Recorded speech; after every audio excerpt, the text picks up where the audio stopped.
Buenas, buenas, buenas, buenas. Seguimos en comunidad. Hoy un nuevo capítulo desde Uruguay, otra vez. Seguimos acá grabando felices y contentos. Gracias a todos por estar.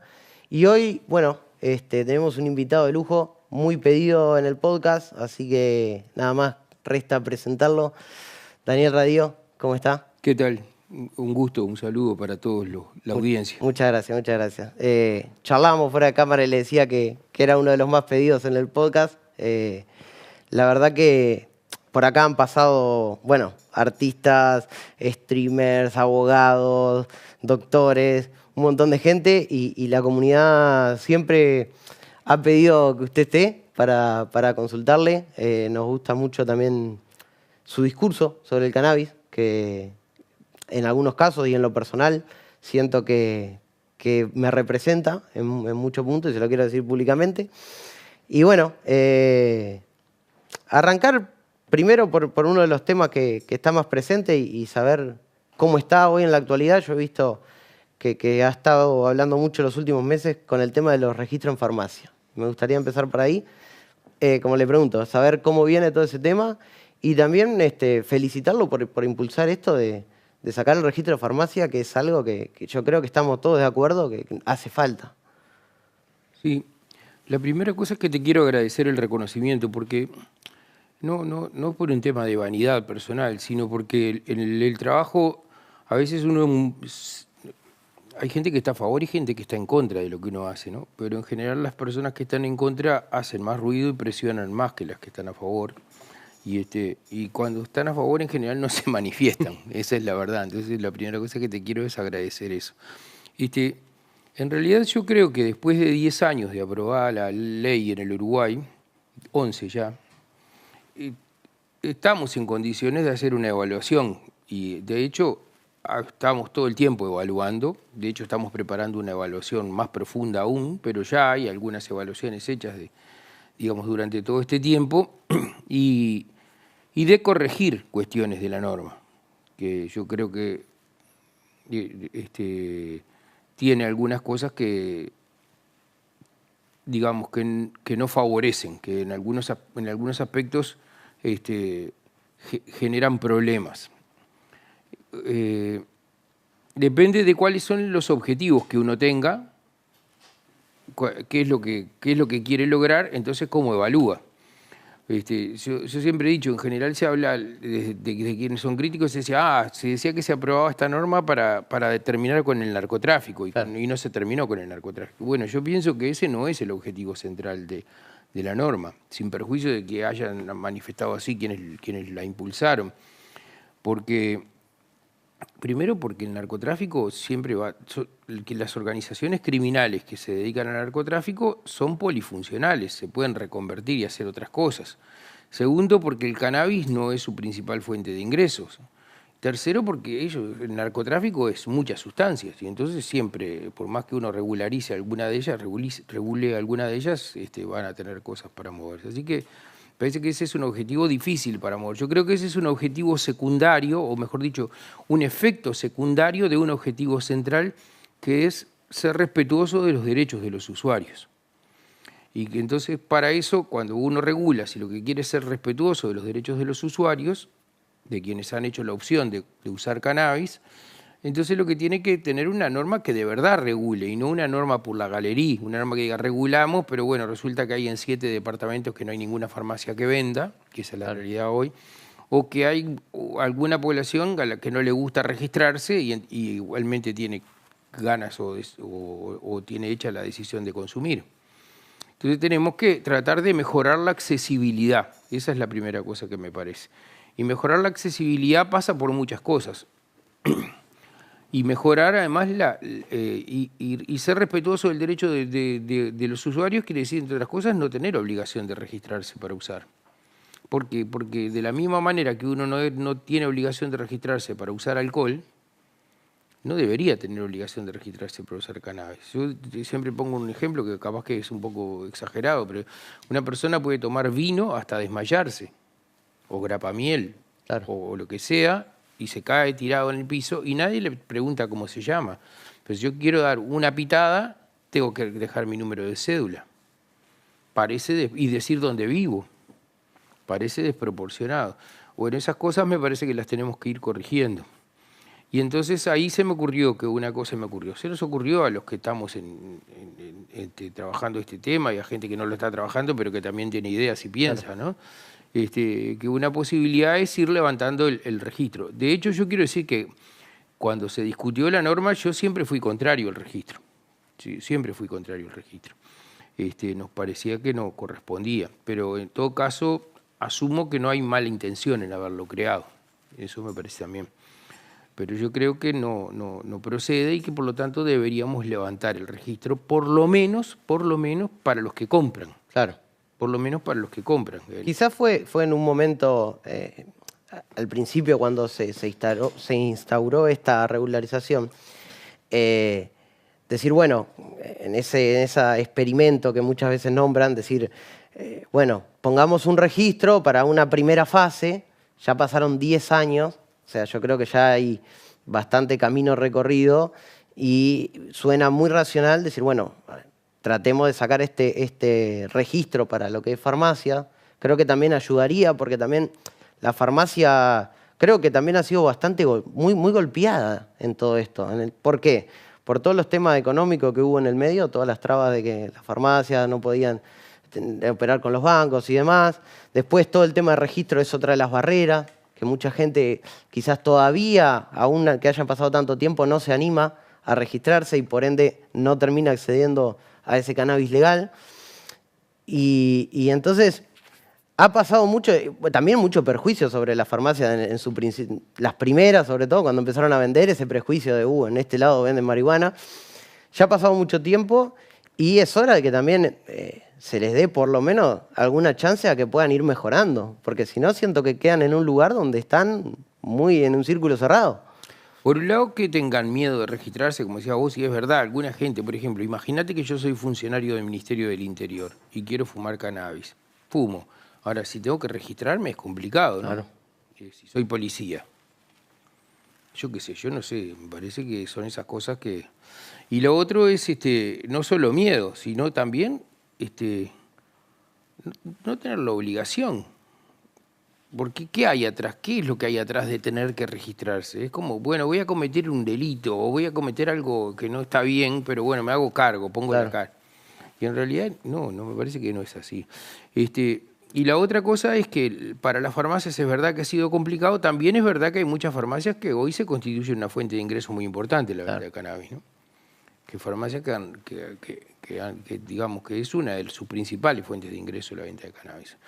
La otra cuestión que decíamos recién cuando hablábamos de la accesibilidad es que hay departamentos enteros donde no hay farmacia y capaz que lo que tenemos que hacer también es empezar a pensar en habilitar otros lugares de venta que no solamente las farmacias.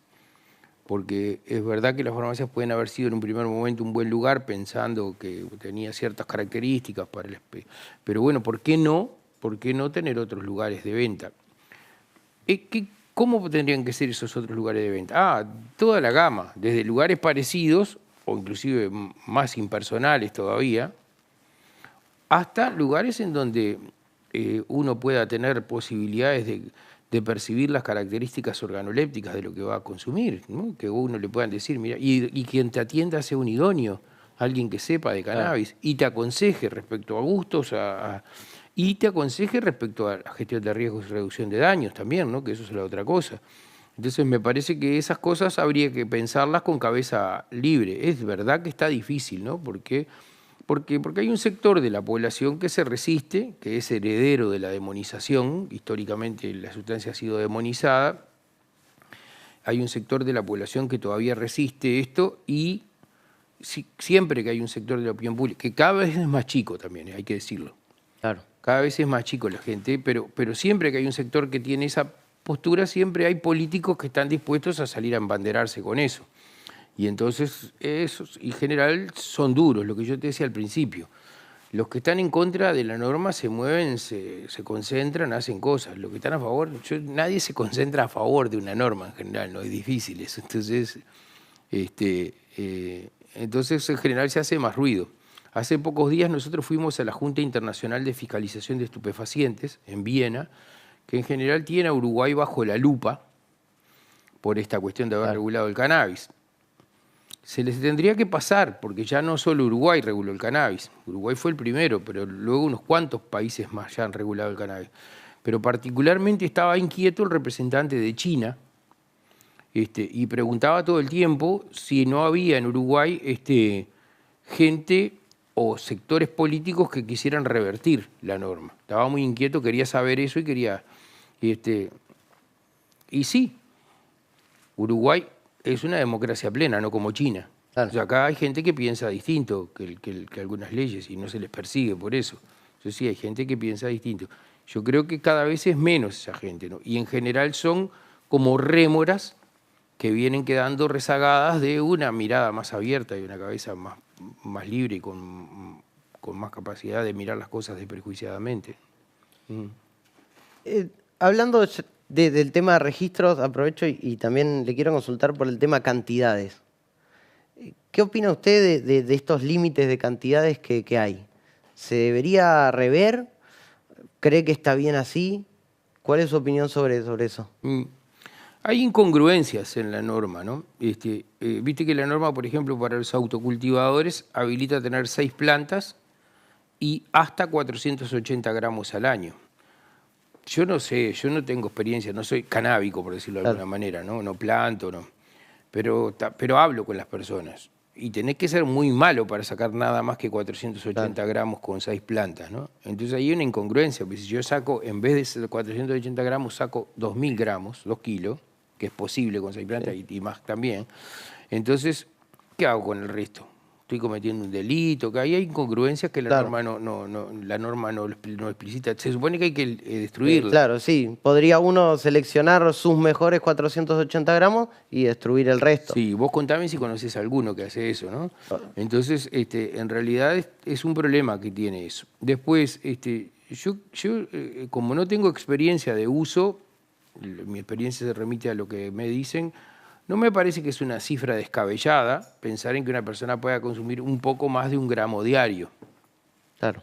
No me parece una cifra descabellada.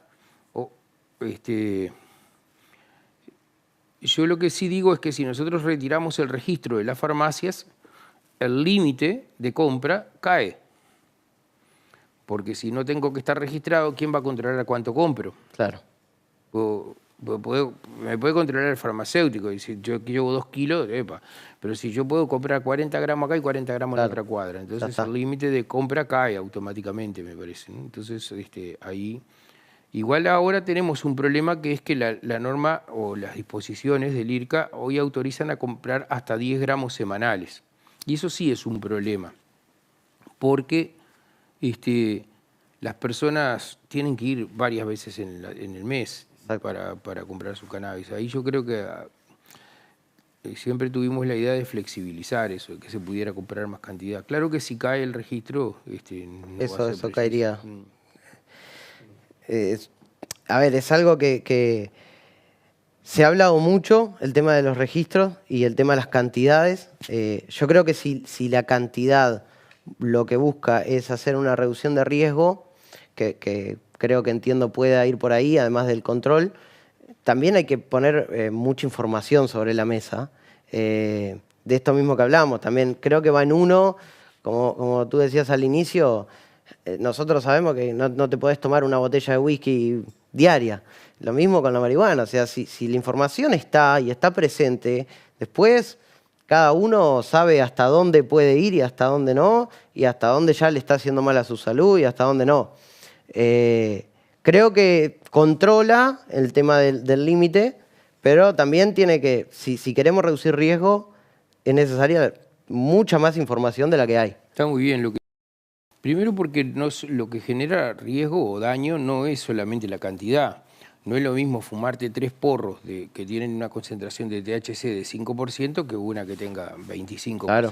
¿No? Entonces, yo tengo regulado nada más que la cantidad de gramos que tengo que tener. Y algunos pueden tener porcentaje de THC muy bajo, y entonces el efecto, digamos, no es lo central la cantidad de gramos en ese caso. Está muy bien decir que hay que tener más información. Viste que yo he sentido mucha presión, sobre todo desde el sistema político, de que hay que hacer campañas de prevención. Y yo con eso tengo dos matices. La primera es que no hay que hacer campañas de prevención. Lo que hay que hacer es prevención. Y la prevención, un componente de la prevención es la campaña. Pero en realidad la prevención es mucho más que una campaña. La campaña no es ni siquiera lo más útil de la prevención, sí es lo más caro, porque hay que pagar producción de spot, porque hay que pagar pauta en medios, etcétera. Sí. Es lo más caro.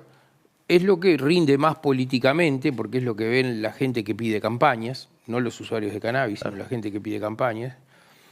Hace pocos días alguien reclamaba que no hay publicidad de los riesgos del cannabis. Yo le pasaba un montón de publicaciones en redes y decía, sí, pero ¿y en la televisión? Porque piensan que los muchachos miran la televisión. Claro. Que lo que miran la televisión son los que piden campaña, en realidad, pero mayoritariamente los pibes están en las redes. Sí, sí. Y por otro lado, que yo creo que más importante que hacer campañas es educar en los centros educativos y en la familia. Exacto. Pero también es verdad que para eso las familias tienen que tener información, porque no necesariamente todos saben. Y ahí a veces falla la interinstitucionalidad. Yo quiero decir que nosotros tenemos muy buenos materiales de prevención y de información de riesgos y daños, pero que muchas veces no son conocidos y a veces otras instituciones no se hacen eco como para difundirlo, a veces porque tienen diferencias con el enfoque filosófico que yo tengo o que tiene la Secretaría de Drogas, prefieren, bueno, no, no hablemos de esto. Y entonces la gente se queda sin acceder a esa información, ¿no? Sí, mismo en los centros educativos muchas veces, quizás en privados, bueno, hasta maestros de público, o el liceo mismo no comparten un poco la visión y toman postura del tema desde otro lado y quizás no lo quieren tocar, pero yo creo que es súper importante tocarlo en el desarrollo de los niños, de los adolescentes, para que, no demonizarlo, pero sí darles a entender, bueno, esto es lo mismo que con el alcohol, lo mismo que con el tabaco. A ver, no te hace bien de salud, sí, no, dependiendo. Estamos con el tema del cannabis. El cannabis medicinal y el cannabis recreativo muchas veces se cruzan y tenemos gente que dice que todo es medicinal y gente que dice que no. Yo entiendo que hay muchísima gente, muchísimos usuarios que lo utilizan de forma medicinal y está perfecto, y hay otros que lo utilizan solamente recreativo. Entonces, esto también hay que explicarlo bien. Creo que no es ni un extremo ni el otro. No hay que decirle a los niños que esto es medicina, pero tampoco hay que decirle que esto es una droga que te mata. O sea, cada uno tiene que tener como información y después cada uno tomar, ¿cómo le digo?, cierta postura sobre el tema, y cuando sean adultos decidirán si quieren probar, si quieren fumar o no, pero darles toda una estructura que tengan información y un acceso legal, y que sepamos de dónde viene la marihuana que van a fumar, quién la produce, cómo la produce, que haya un control de calidad. Hay un montón de temas que la gente fuma marihuana con hongos, que le hace terriblemente mal, porque los cultivadores no saben identificarlo, por ejemplo. Entonces eso a veces pasa de que un autocultivador, por ejemplo, en su casa puede tener una planta, cosecharla, todo divino, y él no tener noción de que lo que está fumando tiene algún hongo o tiene algo que está mal y le está haciendo mal a la salud.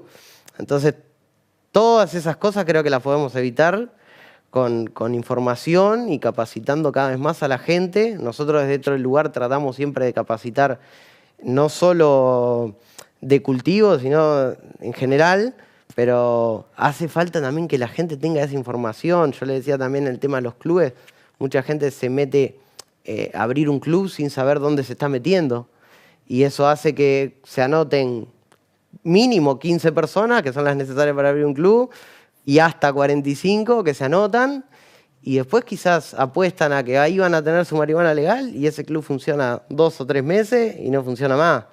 Y otra vez quedan sin acceso al cannabis y otra vez a esperar 3 meses para poder cambiarse.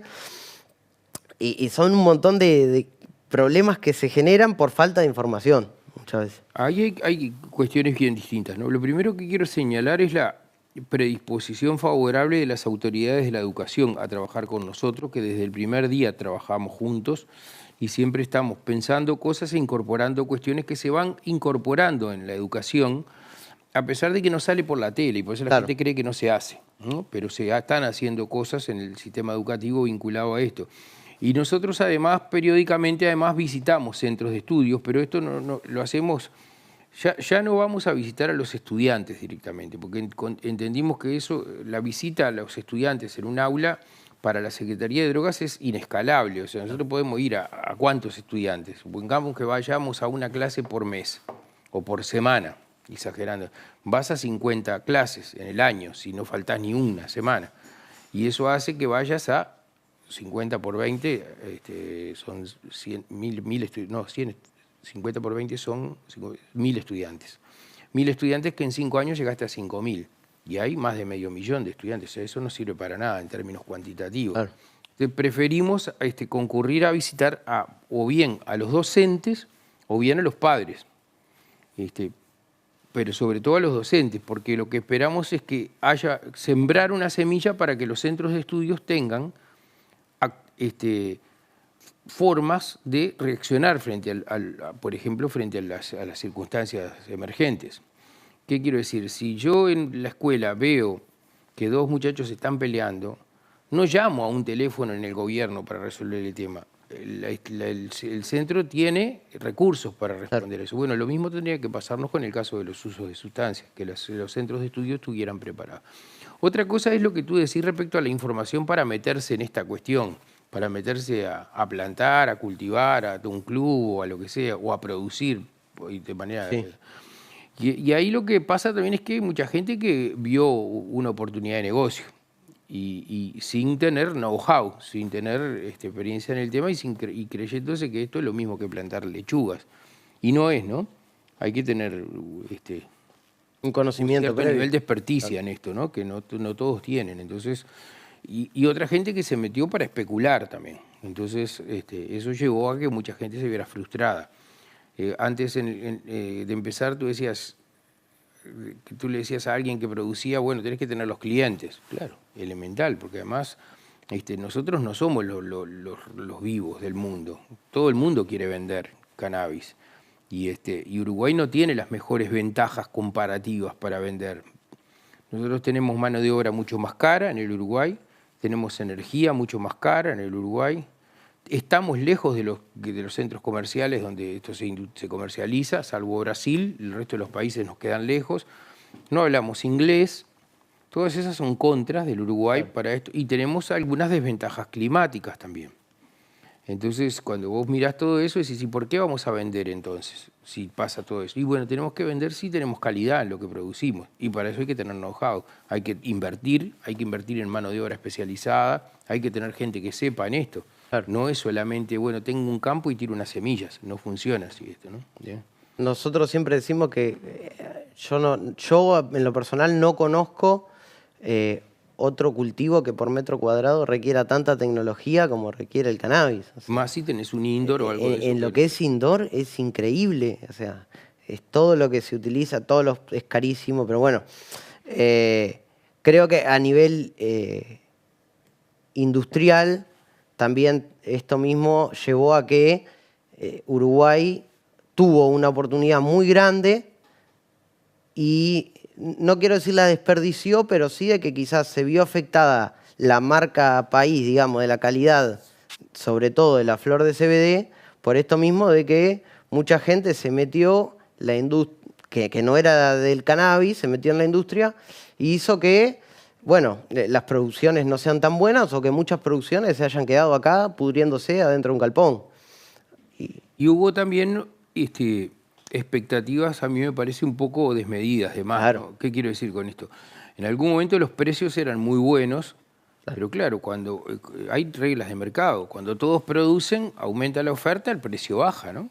Porque eso funciona así y eso le ha pasado a muchas empresas que empiezan produciendo con un precio de venta y cuando llegan al final del proceso encuentran que el precio bajó. Y muchos que no son conscientes de que Uruguay no es el único productor de flor de CBD en el mundo. Muchos pensaban que sí. Entonces decían, bueno, nos van a tener que comprar sí o sí, y después se van dando cuenta que no. O sea, que hay otros países que también lo producen. Ya que estábamos hablando del tema clubes, también le quería consultar sobre todo el tema clubes. ¿Qué piensa usted de que los clubes sean asociaciones civiles sin fines de lucro? Así fueron creados. Porque ¿cuál es la alternativa a eso? ¿Está bien o está mal que existan asociaciones civiles con fines de lucro que se dediquen al cannabis? Me parece que está bien. La alternativa es que existan, no sé, organizaciones empresariales con fines de lucro. Claro. Ya no serían clubes, ¿no? Claro. Podrán ser cooperativas, podrán ser, no sé, otra cosa, pero entonces ya no es lo mismo, es como una naturaleza distinta. Es verdad que algunos clubes, si piensan que esto es mejor, se podrían convertir, pero hoy no existe esa chance. No existe la chance de que yo me transforme en una empresa que vende cannabis. Las únicas empresas que venden cannabis en Uruguay para uso recreativo se la venden a las farmacias. Y para llegar a ese lugar tuvieron que ganar una licitación y cumplir ciertos requisitos. O sea que hoy eso no las otras empresas, cualquier empresa no puede vender cannabis, solamente las que se presentaron a una licitación en el IRCA, que hasta ahora nosotros seguimos con las mismas empresas que heredamos de la gestión de la administración anterior. Ahora estamos pensando en hacer un nuevo llamado. Y no otra empresa puede vender cannabis. Quienes hoy pueden vender cannabis solamente son esas empresas. Y los clubes lo que tienen no es vender cannabis. Claro. Por lo menos teóricamente lo que hace un club es un emprendimiento cuasi cooperativo, digamos, en el cual socios reciben su cannabis por ser socios. Pensar en otra alternativa, que el club fuera con fines de lucro y que pudiera vender, bueno, eso lo desnaturaliza como club.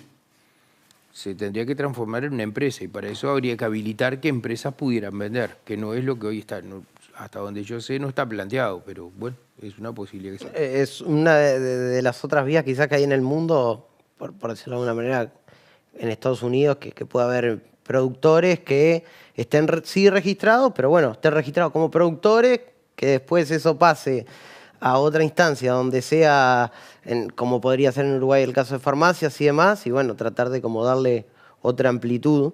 Yo creo que dicho esto de las licencias de farmacia también es algo que está bueno que se esté reviendo, porque creo que hay bastantes fallas ahí, sobre todo hay muchas quejas de la calidad que le llega a la gente en farmacias.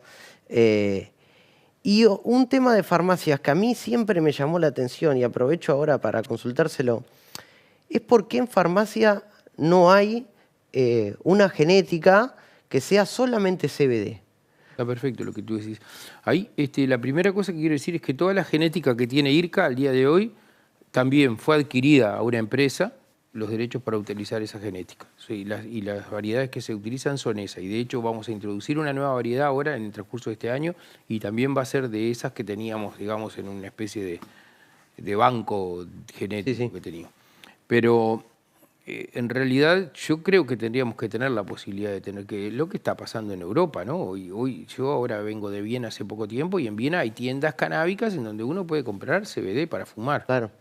Y yo creo que eso hay que plantearlo. Ahí tiene un problema la norma, que es que cuando se aprueba la norma, todas las referencias al cannabis para uso recreativo dicen cannabis psicoactivo.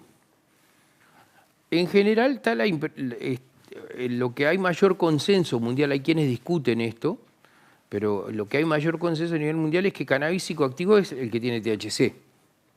Hay quienes dicen que no, que el CBD también es psicoactivo, pero ahí hay opiniones encontradas. Hay quienes, pero en todo caso parece obvio que cuando vos hablas de cannabis con THC es el cannabis psicoactivo. Y me parece que ahí también en eso habría que corregir la norma y quitar todas las referencias a psicoactivo.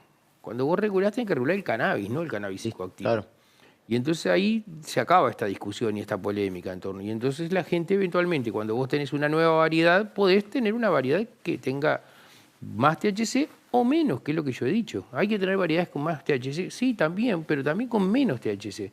Porque a lo mejor, ¿qué es lo que pasa? Yo qué sé, yo no sé qué fundamento científico tiene, pero yo sé que en algunos países de Europa utilizan fumar CBD, por ejemplo, como una estrategia para dejar de fumar tabaco. Claro. Entonces, Sí, creo que esa división lo único que hizo fue complicarme el asunto, porque esto mismo, hay mucha gente que o sea, es ilógico que vos en farmacia puedas comprar genéticas con THC y no solo de CBD, cuando hablamos siempre de reducción de riesgos y demás.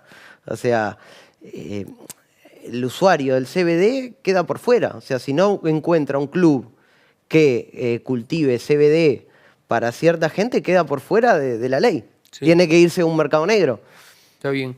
Igual, perdoná, y volviendo a lo que Sí. decíamos antes, que vinculado a cuánto permitimos que las empresas participen de esto y cuánto no, eso tiene que ver con una cuestión más de base que hay.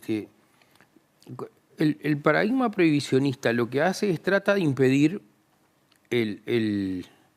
una cosa muy humana, tan humana como antinatural, me parece a mí. Trata de impedir que la oferta se encuentre con la demanda. Esa es la lógica subyacente del paradigma prohibicionista. ¿Y cómo busca esto? A través de dos mecanismos. Controlar la oferta y reducir la demanda. Claro. Reprimir la oferta y reducir la demanda. Entonces, con esos dos mecanismos, en teoría, yo consigo que la oferta no se encuentre con la demanda. ¿Qué es el lugar y el momento donde la oferta se encuentra con la demanda? ¿Cómo se llama eso en términos de economía? Yo qué sé, yo no soy economista, pero se llama el mercado. Lo que trata el prohibicionismo es de impedir el mercado. Por eso te decía que es muy humano. La historia de la humanidad parece que es la historia de impedir que el mercado funcione. Y entonces, ¿por qué? Porque, bueno, las razones son muchas por esto.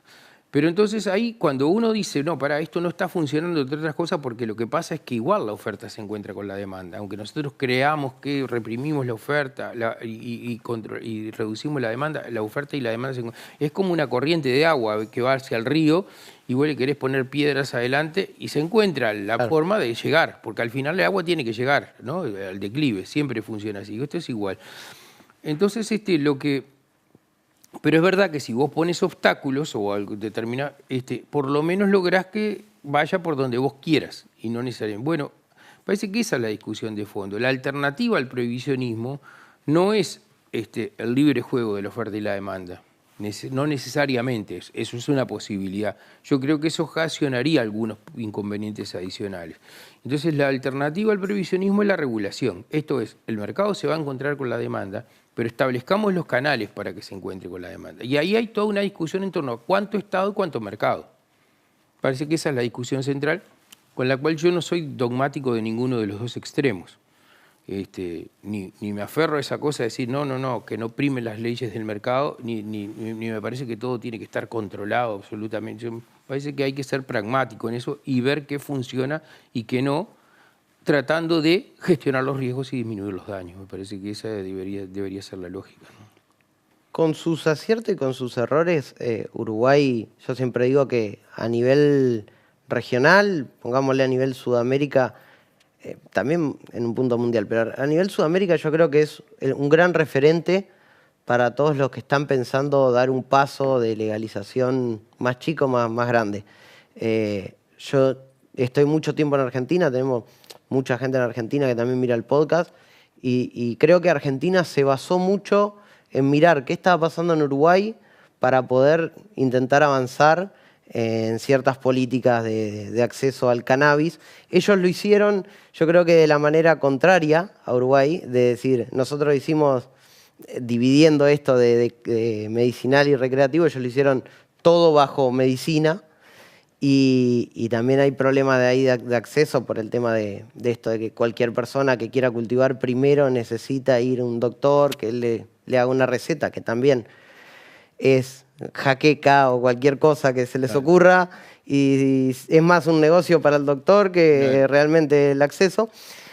Pero bueno, Uruguay termina siendo siempre como el que da el primer paso para muchas cosas en cannabis. Termina siendo el ejemplo de la región. En el tema de drogas, Uruguay ha sido, la verdad es que ha tenido una lógica históricamente muy buena. Yo quiero recordar algunas cosas. Por ejemplo, mencionar que la doctora de la Reta, que era una histórica dirigente del Partido Colorado, en la década del 70 concurre en la comisión del Parlamento a reivindicar el derecho al autocultivo de marihuana.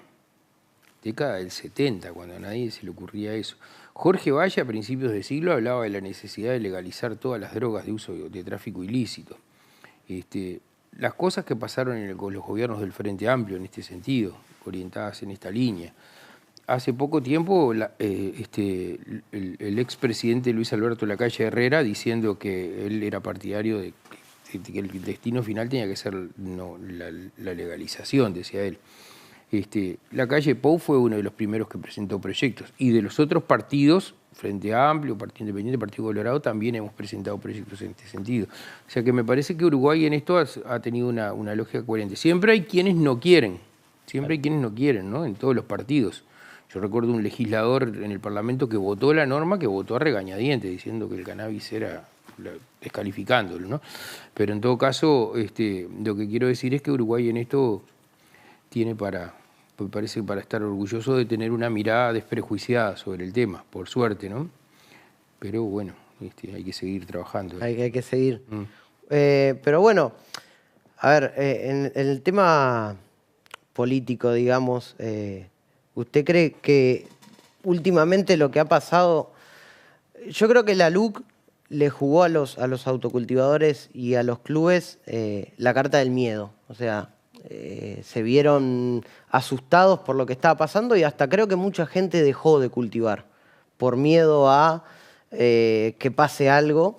Creo que también la desinformación, yo siempre lo digo en los podcasts, lleva a ese miedo de que a veces no queda totalmente claro hasta dónde estoy cometiendo una falta o hasta dónde estoy cometiendo un delito gravísimo, como por ejemplo hay casos de gente que ha transportado un clon, que cuando uno habla de un clon habla de una plantita de este tamaño en estado vegetativo, de un punto al otro, y se ha visto con 2 años de prisión por eso.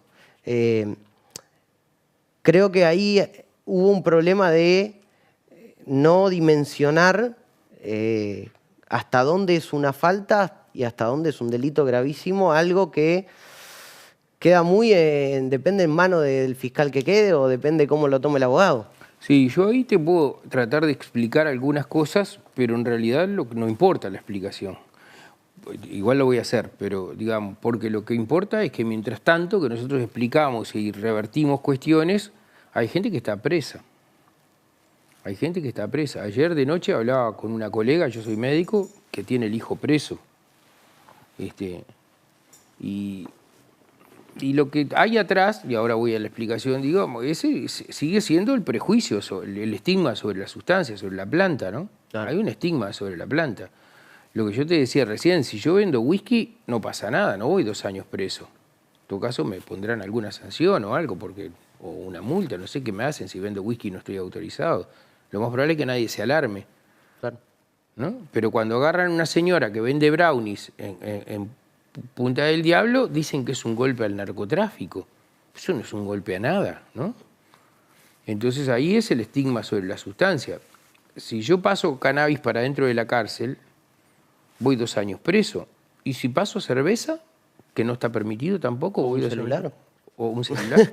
Bueno, probablemente si pasas un celular también vayas preso. Pero si pasas cerveza, seguro que no. Y es una droga que entra en la cárcel y que no está autorizada. Sin embargo, no pasa nada. ¿Por qué? Porque hay un estigma sobre la sustancia. Bueno, esas cosas hay que trabajarlas. Lo que pasa es que el cambio cultural lleva tiempo. Pero mientras hay que tomar determinaciones. Te digo, esto lo explica, pero no lo resuelve. Claro. Lo resuelve que tenemos que apostar fuertemente al cambio cultural, por supuesto, y eso pasa, entre otras cosas, por imponer un discurso con una cabeza más abierta. Pero, mientras tanto, hay gente que está presa, y eso implica modificaciones normativas, no importa si acompañan el cambio cultural o no. Hay que tratar de que nadie más esté preso por cannabis. Yo lo he dicho fuertemente, nadie tiene que estar preso por cannabis. A ver, distinto si vos traes 2 toneladas de Paraguay en un camión. Bueno, obviamente, no. Pero hay casos como yo pongo siempre el ejemplo del clon, porque también tenemos un problema de acceso a las genéticas. O sea, y ahora redondeo con esto, pero cuando yo voy y me registro como autocultivador, por ejemplo, ¿de qué semilla parto o de dónde parto? Si ahí hay un vacío. Entonces, bueno, quizás sí, tenés que ir a un mercado gris, un mercado negro, a conseguir un plantín, por lo menos para empezar. Y yo fui, me registré, quizás lo compro en un lugar, o como sea, o me lo da un amigo, o me lo dona otro autocultivador. Y en ese interín que lo llevo a mi casa, quizás me paran y no sé qué puede pasar conmigo. Y en realidad ahí la ley misma me está llevando a que no me queda de otra, porque si no, ¿de dónde yo saco? ¿Desde dónde parto? Y hay otra cosa, perdona, ¿qué es lo que subyace atrás de esta cosa de perseguir los usos de sustancias y particularmente de cannabis? Que se supone que ahí habría un delito contra la salud pública. Claro. Cuando si yo trafico cocaína, estoy cometiendo un delito contra la salud pública, lo que agarran en el alerta de aeropuerto, que los agarran en Perú, ahí y dice, bueno, cometió usted, cuando los detienen, dice, usted está cometiendo un delito contra la salud pública. Ahora, en un país donde yo puedo comprar cannabis, ¿por qué el que lleva una planta está cometiendo un delito contra la salud pública? Es otro tipo, en todo caso, de falta, no es el mismo. Estoy vendiendo cannabis sin tener permiso, casi te diría que es una falta económica, un delito económico, pero no de contra la salud pública. Si lo compro en la farmacia, no atento contra la salud pública, atento contra la salud pública si compro a un autocultivador. Me parece raro eso. Entonces hay que repensar eso. Hay que repensar y hay que tratar, insisto, de sacar el estigma de la sustancia. No estoy diciendo que el cannabis es inocuo, nunca lo dije, he dicho expresamente lo contrario en más de una oportunidad. Pero tampoco estoy de acuerdo en que le demonicemos la sustancia, porque las personas tienen derecho, además de tener el deber de gestionar los riesgos, tienen el derecho a gestionar su placer. Y entonces me parece que eso es otra discusión. Pero mientras tanto, que trabajemos esto, y que eso pasa por el discurso, por imponer un discurso desprejuiciado en esto, yo quiero decir, hay dirigentes políticos que eran muy opuestos a esto de primer nivel del Uruguay y que siguen siendo opuestos, pero hace pocos días escuchaba uno de esos que dijo, criticando el uso de cannabis, hay que decirle a la gente que hace mal, pero al mismo tiempo dijo, miren que yo no estoy sosteniendo ninguna prohibición. O sea, empezó a cambiar. Claro, sí. Empezó a cambiar y eso me alegra mucho, ¿no? Que empiece a cambiar porque en realidad quiere decir que estamos teniendo una mirada distinta. Yo qué sé, teleológicamente, en algunos casos se avanza y en otros no. En Uruguay en los últimos años se demonizó el uso de tabaco, por ejemplo. Y yo desaconsejo a las personas a usar tabaco. Desaconsejo a las personas, pero lo que no es lo mismo. Parece que en Uruguay para fumar tabaco hay que ser zapatista, hay que ponerse un pasamontaña y esconderse y hay que sentir vergüenza. Yo creo que las decisiones de gestionar el placer tienen que ser unas decisiones personales. Insisto, desaconsejo el uso de tabaco. Pero las decisiones tienen que ser individuales, informadas, individuales, ¿no? Quiero aprovechar también para agradecerle, porque lo he visto en muchas notas, remarcar, a ver, cuando uno quizás va a la televisión, yo no sé si a veces es que hay mala intención o hay desinformación, pero muchas veces cuando se está hablando de drogas en televisión ponen fotos están hablando de marihuana y ponen fotos de cocaína, de otras cosas que no tienen nada que ver y siempre como que están buscando demonizar. Y usted siempre hace hincapié en que la marihuana no es la puerta a otras drogas. Y eso es algo que siempre se instauró y yo creo que muchas veces la marihuana, primero que no es la puerta a otras drogas y segundo que hay mucha gente que ha dejado otras drogas mucho más pesadas gracias a la marihuana y de ahí a no fumar marihuana. O sea, con esto del CBD, con esto de flor de CBD también hay mucha gente que inicia tratamientos por ahí. Entonces, es algo que se trata de instaurar constantemente y está bueno que cada vez que vi que se lo han tratado de imponer, usted ha dicho que no era así. Queda bien decirlo para los políticos que juntan votos, queda bien. Queda varias cosas. Una es demonizar la sustancia y la otra es pobrecitos los adictos, ¿no? Claro. Pobrecitos los adictos. No, pobrecitos no. Tendámosle la mano, seamos solidarios, buscamos la manera de que eventualmente abandonen la dependencia de una sustancia, pero no usemos a los muchachos. Cuando se votó la regulación del cannabis, se pasaron en la Cámara testimonios de muchachos que habían salido de la adicción.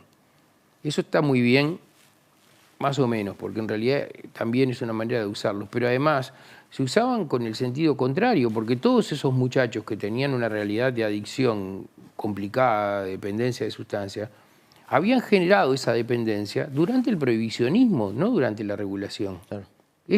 Todas esas patologías son hijas del prohibicionismo.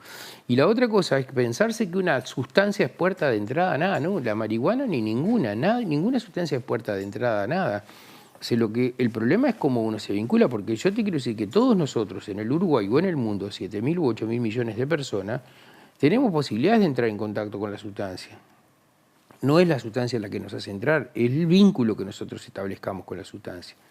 Y hay vínculos tóxicos con la marihuana, con la cocaína, con el teléfono, con el trabajo, con la comida, con la pornografía, con la pareja. Hay vínculos tóxicos con muchas cosas en la vida. Bueno, rescatemos la noción de vínculo, tratemos de que la gente no se vincule patológicamente con el trabajo o con el teléfono, pero no responsabilicemos al teléfono. Claro. Parece que por ahí, ¿no? Para ir cerrando, una consulta que si no se la hago me van a matar toda la gente de mi comunidad. ¿Usted cree que los clubes a futuro puedan crecer en la cantidad de socios que puedan tener? Creo que sí. De hecho, yo les cuento que yo tengo redactado un proyecto y está en Torre Ejecutiva circulando y yo he dejado de ser optimista porque circula y circula y circula y no sale porque, capaz que porque llegó tarde y este año es poco propicio para hacer esta modificación, puede ser. Pero entre otras cosas que incluye es que yo pienso que los clubes podrían tener más socios, sí. El proyecto expresamente habilita que tengan más socios. Y también atar la cantidad de plantas a la cantidad de socios, que hoy por hoy no está atada. Hoy vos dice que un club puede tener entre 15 y 45 socios y hasta 99 plantas. Pero no importa si tiene 15 socios o tiene 45, puede tener hasta 99. Bueno, sí. No, me parece que la cantidad de plantas tiene que estar atada a la cantidad de socios. Yo no puedo tener... Es que eso, como cultivador, a ver, es como... Sí, está puesta la ley, pero también está totalmente libre. O sea, estamos hablando de 99 plantas que pueden ser 99 plantas chiquititas como este vaso o 99 árboles. Claro. O sea, es un tema de que sí está puesto, pero también no tiene mucho sentido ese límite. Está bien lo que decís. No va no es que X cantidad de metros cuadrados o... queda en el aire. Es lo mismo que los autocultivadores. Sí, son 6 plantas, pero como decía usted, o sea, yo puedo tener 6 plantas súper chiquitas y sacar 30 gramos, o puedo tener 6 plantas de 2 metros cuadrados cada una que me den un montón más. Está, pero también hay que reverlo. Creo que igual hay un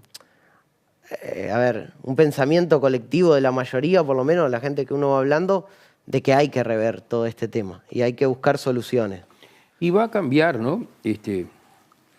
Desde Heráclito era un filósofo presocrático que decía que no te podés bañar 2 veces en el mismo río porque lo único permanente es el cambio. Las cosas van cambiando. La discusión entre progresistas y conservadores no es que unos quieren cambiar y los otros no quieren cambiar. La discusión es para dónde cambiamos. Y esa es la discusión que tenemos que pensar. Y bueno, y tenemos que tener la cabeza abierta. Cada uno tiene que pensar lo que quiere, pero en todo caso yo aspiro a que por lo menos pensemos, que seamos desprejuiciados, que nos permitamos pensar, que miremos la evidencia y rindámonos frente a la fuerza de la evidencia y actuemos en consecuencia. Por ahí. Daniel, agradecerle por venir. Al contrario, a vos, mucho éxito con el podcast. Muchísimas gracias. También lo mismo que dije al inicio, agradecerle por todas estas propuestas que yo creo que suman un montón al cannabis y que nos ayudan a ir dando pasitos. Hay gente que es muy ansiosa y pretende un cambio de un día para el otro, pero los cambios son lentos y se van haciendo paso a paso. Y usted, ya proponiendo muchas cosas a nivel político, ayuda a que ese cambio pueda... Y esa bola puede ir girando, por decirlo de alguna manera. Pero tenemos urgencias igual, sin perjuicio de que yo creo eso que tú decís, estoy de acuerdo con eso. También creo que tenemos urgencias y es que la gente que esté presa no esté presa, ¿no? Y eso no sé... Ahí yo creo que el problema es el año que tenemos, que es un año electoral, pero hay que hacerle sentir la presión.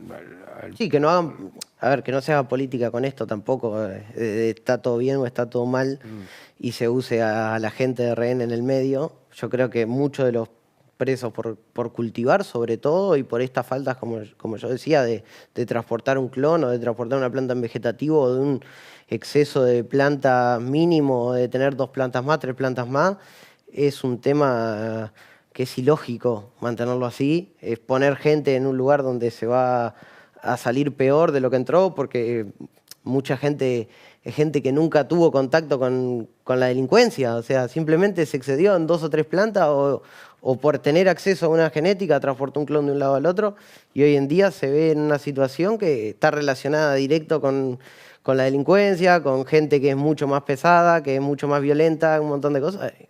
No va a tener solución ninguna. Yeah. Pero bueno, ¿qué va a hacer? Es algo que hay que verlo.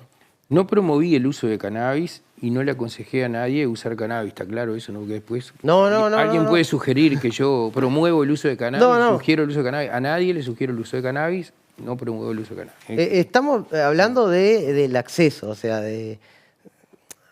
a ver, ya tenemos una ley y hay muchas cosas, ya tenemos 10 años de experiencia también y hay que corregir ciertas cosas para que el acceso sea mejor, para generar más puestos de trabajo, porque también es algo que no hablamos durante la entrevista y es súper importante, que hay mucha gente que no solo gente que trabaja en clubes, gente que trabaja a nivel industrial, gente que trabaja en las tiendas que venden cosas para cannabis, o sea, es muchísima gente. Lo que dije no lo dije por ti, lo dije por los críticos obviamente, que en general dicen esas cosas cuando yo nunca lo digo, pero dicen que yo digo esas cosas. Obviamente, pero esto mismo de aclararles a todo eso y de todo lo que genera el cannabis, más allá del que fuma y el que no fuma, hay un montón de gente que trabaja dentro de la industria que no fuma, no tiene nada que ver con cultivar. Correcto. Y trabaja atrás de un mostrador atendiendo una tienda o lo que sea.